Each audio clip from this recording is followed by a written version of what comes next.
সালামু আলাইকুম। আমি আজাদ ফেনী থেকে এসপিকে পদ্ধতিতে চাষাবাদ এই বছর থেকে শুরু করছি। এটা হচ্ছে আমার করলা চারা। করলা চারাগুলো এখন মোটামুটি সুস্থ আছে। বেগুনের চারা লাগাইছি। বেগুনের চারাগুলো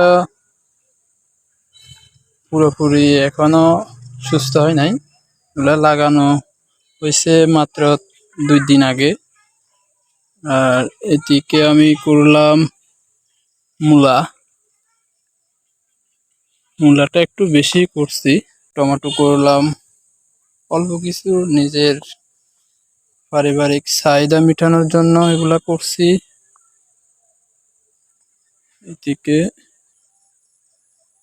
এইদিকে করছি মূলার শাক, যেটা আমাদের এইদিকে খুব বেশি আকারে চলে।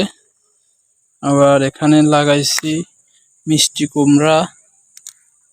এই যে মিষ্টি কুমড়া, মোটামুটি আলহামদুলিল্লাহ মিষ্টি কুমড়া গাছগুলো এখন ভালো আছে।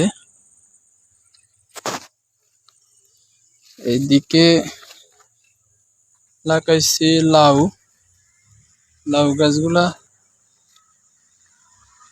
এখনো বেশি দিন হয় নাই, কারণ এখনো পুরোপুরি ভাবে